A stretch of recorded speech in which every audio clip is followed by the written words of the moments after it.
All right, what is going on, everybody? Welcome to part two of the NBA trade deadline extravaganza.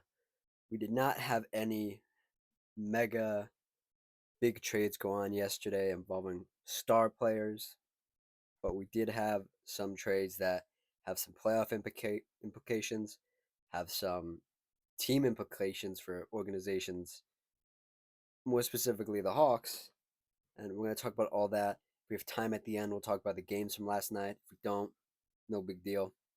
If you like what I have to say, like the video. If you have your own opinions, comment them down below. And if you just like the vibes, consider subscribing. So to jump right into it, like I said, the Hawks were very active at the trade deadline yesterday, not in the way you would have think they were going to be. They sold off a lot of players, and it's concerning. But we'll touch on that a little bit later. The first domino to fall for the Hawks was they traded DeAndre Hunter to the Cavaliers for Karis LeVert, Georges Niang, and 3 second-round picks and 2 pick swaps. Um, this is an absolutely huge pickup for the Cleveland Cavaliers. Just an amazing pickup. Um, I didn't think they could get this deal done. They were always in I guess like the stratosphere of like getting Cam Johnson from the Nets or getting another forward that could fit Bruce Brown sort of types. But to go out and swing and hit on DeAndre Hunter, who is having a great year. He's not even starting, he's coming off the bench. I'm gonna pull up his stats right now. This year, 19 points, almost 4 boards, 1 assist, and his 3 point percentage. What's his 3 point percentage at? Almost 40% this year. You're getting that guy, and you got him for basically 2 role players and a couple picks. And this is an amazing pickup. They've been needing a wing, more specifically a defensive wing. Cam Johnson wasn't really that. If you could have gotten him from the Nets, Bruce Brown was more that type. I don't know if he still had that in him, and he is smaller, but he's more gritty, I would say, Bruce Brown. But DeAndre Hunter, man, amazing. An amazing pickup for them. Granted, he's not the healthiest guy. He's never even made it to 70 games. But when he is out there, man, he is electric, and I think he's gonna be perfect for this Cavaliers team. Um, the starting lineup now is Darius Garland, Donovan Mitchell, DeAndre Hunter, Evan Mobley, and Jared Allen. And you got to keep a guy like Isaac Okoro on your roster. You got to keep a Sam Merrill on your roster. You got to keep Max Strus. So you didn't even lose any depth essentially. You just added to your depth, especially at the forward spot. And I was thinking about this yesterday when this trade went down. You could even run small. You could run smaller if you need to play more pace and more space. Um, you could run Hunter at the 4. You could run Mobley at the 5, and you could slide if Merrill's having a good night. If Max Strus is having a good night, you slide them in at the 3, and just go on a run if you really need some offensive punch. You know, if you have a good lead and you just want to keep building on it, and you don't really need you really just outscoring the other team. I think that'd be incredible. That's an incredible thing. Um, I'm trying to think. This would be this is a great move, but also you got a coach in Kenny Atkinson who gets the most out of young guys. I mean, DeAndre Hunter, he's 27. He's on the other side of 25, but Jared Allen's 26. Um, Donovan Mitchell's 28. Damn, Donovan Mitchell's almost 30. Wow, time flies, man.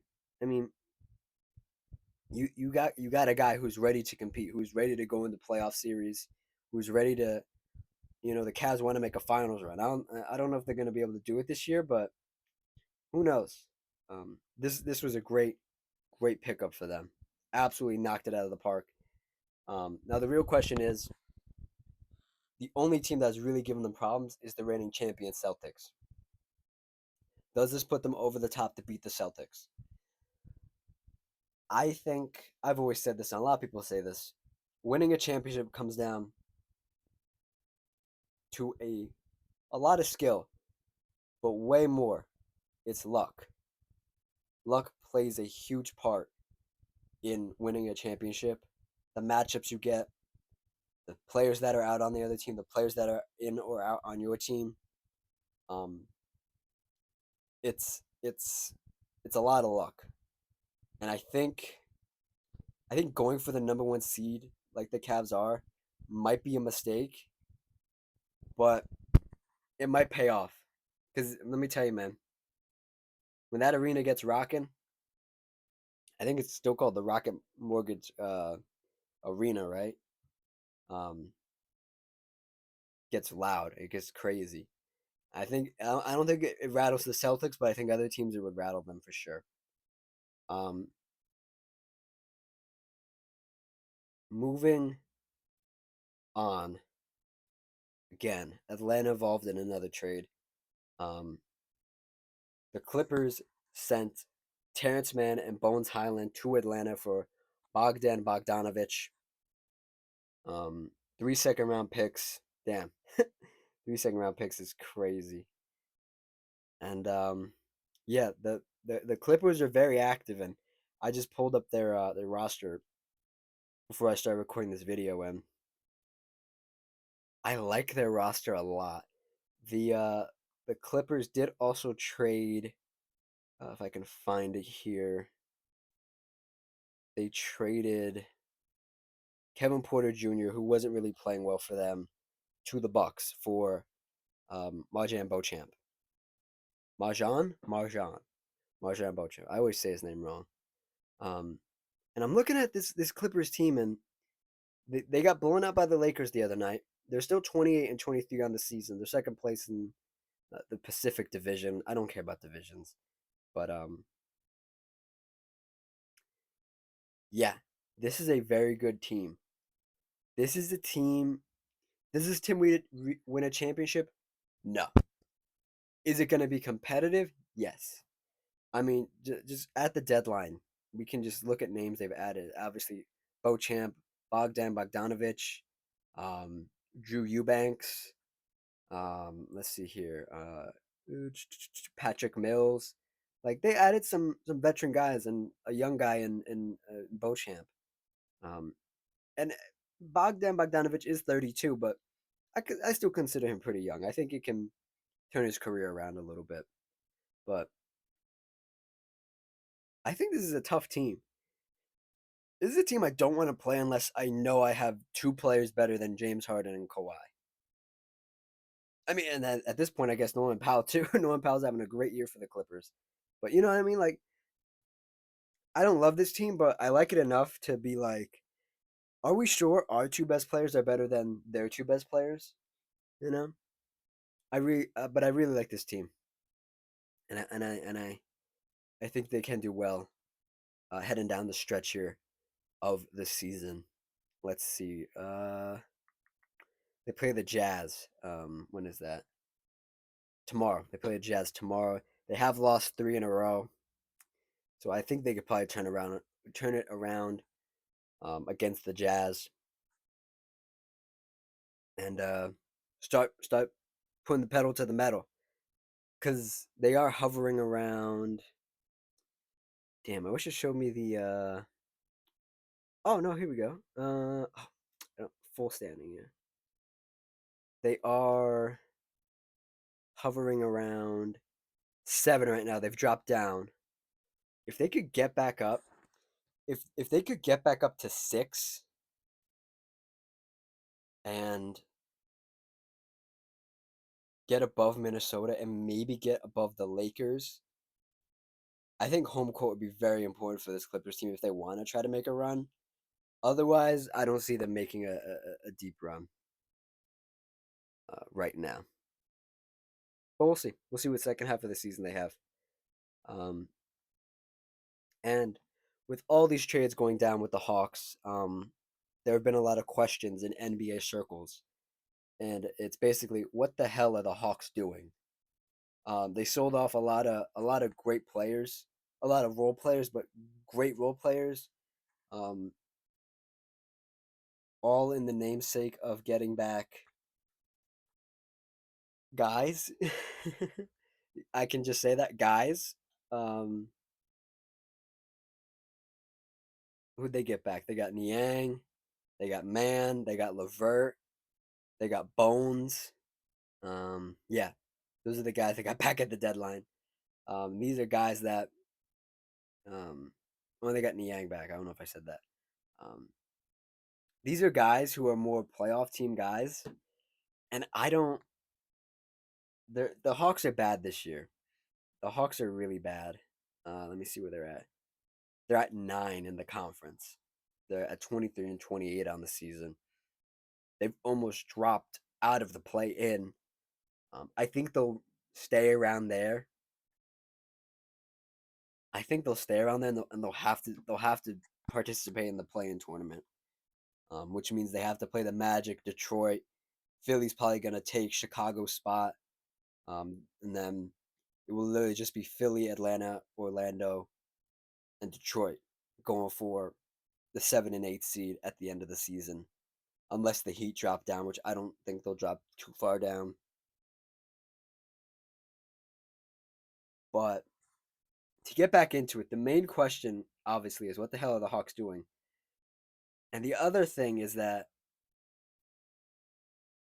Trae Young, man, their all star, who remains on this roster, who was theorized to want to have played with Victor Wembanyama, and get traded to the Spurs. This trade deadline it did not materialize because De'Aaron Fox got traded to the Spurs to join Wembanyama instead of Trae Young. Let me find the quote for you exactly here. Per Chris Haynes, a reliable source, senior NBA insider on Twitter, reports that Trae Young's future with the Hawks is murky. Um, I think that's an understatement. I think at times when Trae has not played this season, this is not a hot take. This is a very level-headed take. They've looked better without Trae Young. That's just like the real thing. And it's scary because when you are out as an NBA player and you have other guys and you're supposed to build a team properly for your all-stars, point guard and Trae Young, but also you run the risk if your team's a little too good without your star player, you start thinking, hey, we might not need this guy. We might just have to retool, reset a little bit, and we get some assets back for him. Um, he's played 47 games this season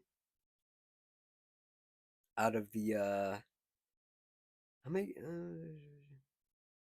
47 out of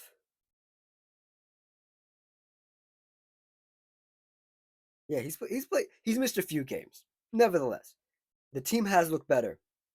The team consists of a lot of young guys.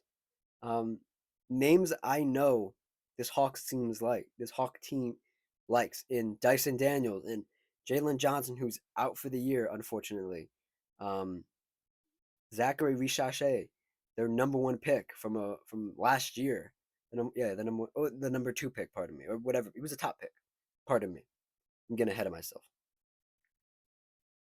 And then you really just have a bunch of guys. And guys like you maybe could see in your future, but like Kobe Bumpkin is just a guy. Clint Capella, great role play, but just a guy. Only fits with certain teams. Clint Capella does. Bones Highland, just a guy. Karis LeVert, role play, probably should be on a playoff team. Terrence Mann, same thing, playoff team. Larry Nance, Larry Nance is 32. He should be on a playoff team. Georges Niang, playoff team. Forgot Aneka Okongwu, only 24. Hawks fan has Hawks fans have been dying to see this man start and start consistently. Um, uh, like is there's a bunch of it's such a weird roster, and the guys who are good and the guys who have upside or haven't reached their potential yet are like 20. They're early to mid 20s. And granted, Trae Young is 26. I don't think Trae Young wants to stay for a rebuild. If they're not a rebuild, but a retooling. And I think this Hawks team has had. They've seen what Trae Young can do. They see where this team is every year. It's at the bottom of the the mid to bottom of the East. Trae Young was drafted in 2018, 2019. And let's see what his best year is with this franchise. His best year with the franchise was a 23-39 season. That was in 2021, 2022. And they lost in the first round. In the year previous to that, when they finished with a worse record, but they lost in the conference finals. And those are the only three appearances Trae Young has as a Hawk in the playoffs. The other four, was it 7 years? 1, 2, 3, yeah, 7 years. Well, not counting this year, but you know what I mean. Not counting this year, they've been okay. There's a 20 win season in here. There's a they're not going to dip as low as 20 this year. They've already won 23 games this year. But man, no 50 game win season, no nothing. In the Trae Young era, and I think the logical move is to move on from him. I don't think you do it. I think the smart move was not to do it at this trade deadline. Wait till the season plays out, because a lot of teams already are setting their point guards. They already have a point guard. See what you can get in the offseason for Trae Young and go on from there. Because a team of, again, these are young guys on this team already, so you have them under contract. Dyson Daniels, Jalen Johnson, Aneka Kongwu, Zachary Richachet. Hit the retool button. Take a couple years off. Be bad. Next couple drafts are apparently pretty good. Get a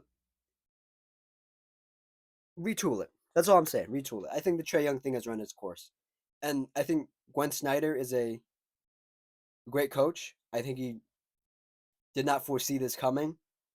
He's the Hawks coach right now. If he wants to stay for a rebuild, he can stay.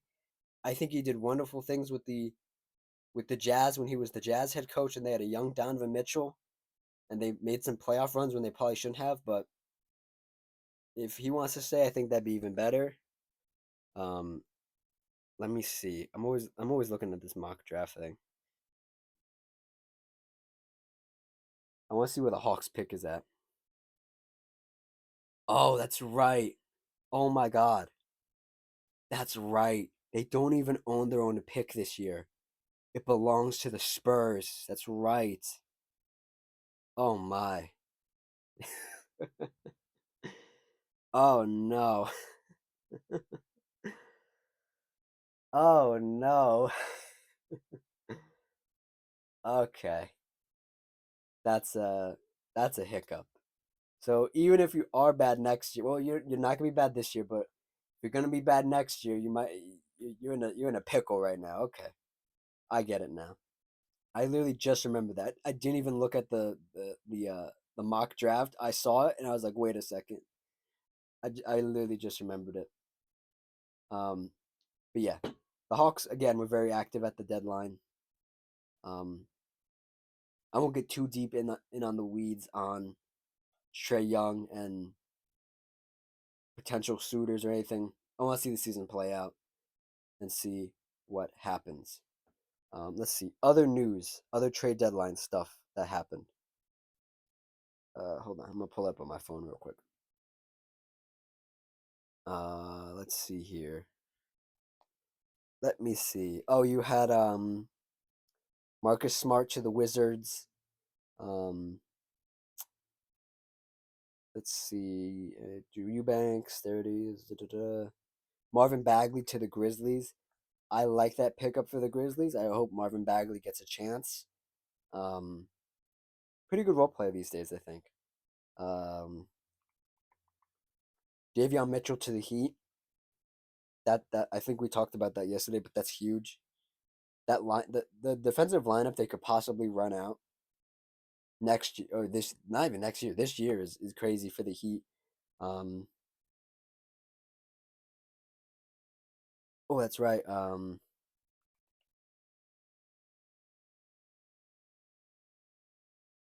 The Phoenix Suns traded Yusef Nurkic. They finally got rid of Nurkic. For a oh, and they traded a pick to the Hornets, in 2026 for Cody Martin, another guy, and a 2026 second round pick. That was the other one that was sort of not a big deal, but Yusef Nurkic really wasn't a part of the team the past couple months, so they had to get off of him, and they got a good player in Cody Martin.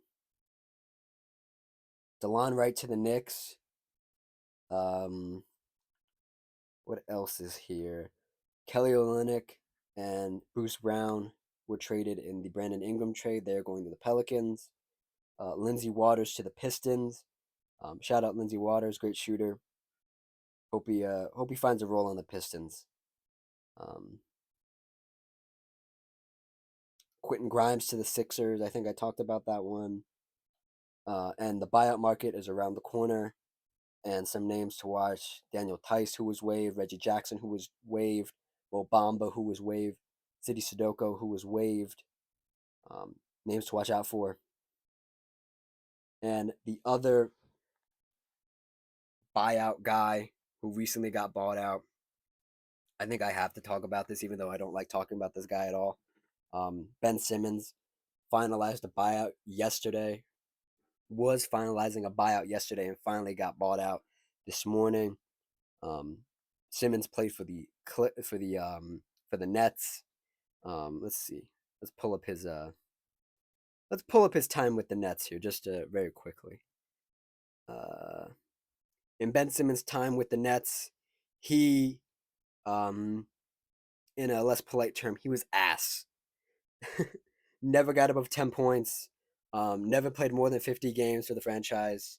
Um, he was caught in a pickle uh, in his early Brooklyn days with Katie and Kyrie. Um, yeah, Katie, Kyrie, and James. Yeah, yeah, yeah. I don't think they ever played a game together as Nets, but yeah, Ben's time with the Nets was ass-tastic. It was bad. And I don't, I don't care to talk about Ben Simmons, but teams that are looking into um, Ben Simmons as a buyout guy, as a on the buyout market, are the Clippers, the Cavaliers, and the Rockets. Um, I'm trying not to be mean. Um, Here's the thing about Ben Simmons: he's a diva. I don't think he's going to the Cavaliers. Um, because Ben likes to play in big markets. He likes to play. He likes to be a socialite. He doesn't want to be an NBA player. He wants to be a socialite. And he's obviously chasing a ring, um, or attempting to chase a ring. I could see him on. I could see him on the Clippers. I just don't know how redundant that is with James Harden. I don't know how redundant that is. I mean, I guess you could really just run. Let me pull up the roster again real quick. Looking at the Clippers roster, I guess they do need a backup. They need a backup 5-4, but like you have Kai Jones and you have Nicholas Batum, and like I don't know how it'd fit. I don't know how it'd fit, but maybe the best place for him is the Rockets. And that's all I'm gonna say about Ben Simmons right now. Um, Sorry, I'm just laughing to myself. What a guy! What a guy Ben Simmons is! What a guy! Um, some last things here about the trade deadline. Um, some rumors, some things that could have happened at the deadline. According to ESPN's Brian Windhorst, there was a deal in place that would have sent Kevin Durant to Golden State, Jimmy Butler to Phoenix, and Andrew Wiggins to Miami, but Durant stepped in to shut it down. Um, there was a lot of talk about this KD stuff. Even I talked about it briefly at the end of one of my videos. But I don't think Katie really didn't want to be a warrior again. And there's some bitterness there. There's some animosity there, and I get it. I do admire that the Warriors just flipped it and said, "Hey, okay, but okay, Kevin doesn't want to come here. Let's go get Jimmy Butler," and they got the deal done. Jimmy Butler will wear 10 for the Warriors. Um, and the one thing I have to say about the Phoenix Suns, they did make some moves, and that's good for them. But man, Bradley Beal with that no trade clause is messing them up. And Bradley Beal is one of the most untradeable guys because he does not want to be traded anywhere but Phoenix, and he's being a. I mean, hey, if I don't want to go to wherever instead of Phoenix, if I'm Bradley Beal, but man, Phoenix is going to be paying for that for a long time because they knew what they were getting into when they traded for Bradley Beal from the Wizards with that no trade clause. And they just said, whatever, it's a big three. It hasn't been a big three in Phoenix, and Phoenix is struggling right now. So we'll see what happens with that. But kudos to Kevin for wanting to stay with the ship. One last thing here. Um, this is reported by The Athletic. This is let me just read this for you. Pat Riley, the Heat GM or head of basketball operations, reportedly cried during his meeting with Jimmy Butler in an attempt to get him to stay, but Butler reportedly viewed him as unhinged and became even more convinced to leave the Heat, per The Athletic. And I quote, according to multiple sources with knowledge of the meeting, tears welled in Riley's eyes as he attempted to connect with Butler on a human level. Both men had lost their fathers, and Riley's famed toughness faded in the moment as he thought about Butler mourning his father's death last season, but Riley's vulnerability did not land with Butler. The player viewed Riley's behavior as unhinged. A league source close to Butler said Butler left the meeting more convinced than ever that he needed a new basketball home. End quote. Um, I've said this before, and I say it again. Pat Riley did get a nice package for Jimmy Butler, but I think Pat Riley's time is done in Miami. I think he's just a little too old. He's lost the plot a little bit, and yeah, I think he's just. I think it's time to hang it up, Pat. I think you're sleeping on the job a little too much. You're not doing enough. Let somebody else take this franchise over and lead them into the next decade. Because I think you've lost a little of your magic, Pat Riley. And yeah, let's talk about these games that happened last night very quickly. In some other news, I just got a Woj notification before I read these games from last night. The Warriors are converting 7 foot center in from a two-way contract to a 2 year standard NBA contract. Good for Quentin Post. He's been playing his butt off recently. To dive into these games just a little bit before we get out of here. Another 30-minute video for you guys. Probably be the last one for a little bit here, but um, the Mavericks were in Boston to play the Celtics. Dallas got the victory, 127 to Boston's 120. This was a very interesting game because Boston was beat pretty much, I guess by late third quarter, and their bench came in, and their bench surprisingly I guess not surprised, but made a comeback and almost got them the game. There were a couple times where I was like, oh no, are the Dallas Mavericks gonna lose?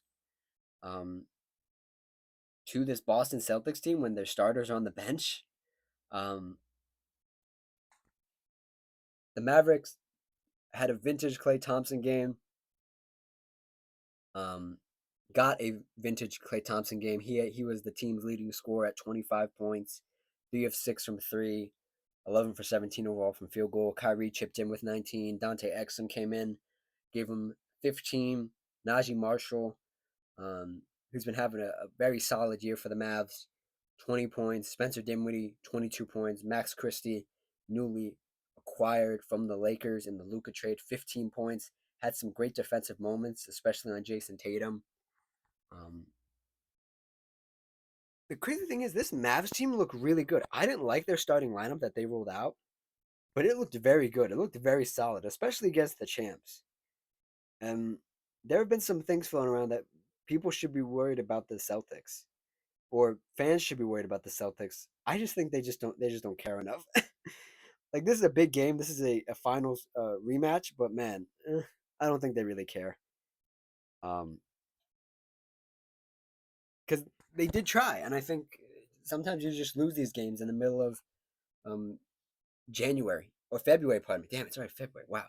Um, I mean, your starters didn't play bad. They didn't shoot well, but they didn't play bad. Like Jason Tatum, 17 for the Celtics. Kristaps Porzingis, 17. Derek White, 13. Jaylen Brown, 25. Peyton Pritchard, again, off the bench. In the fourth quarter, they really started to make a comeback. The Celtics did. 21 points. Also had some good defensive moments, but that's normal for Peyton Pritchard.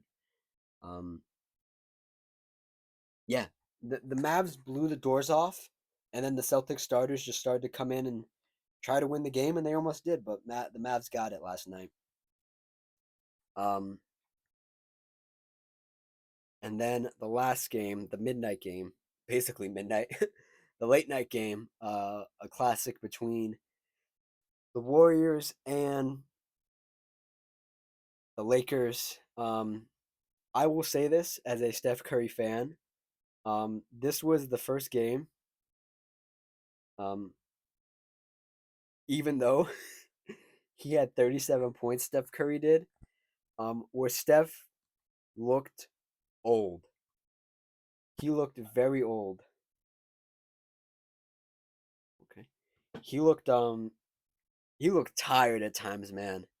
Um, he had 37, Buddy Hield had 14, Draymond Green in his return had 13, Brandon Podziemski had 8, Quentin Post 6 points. Off the bench, Moses Moody 14. Moses Moody gave him some punch when they really needed it. Uh, Spencer off the bench 13 for the Warriors. Um,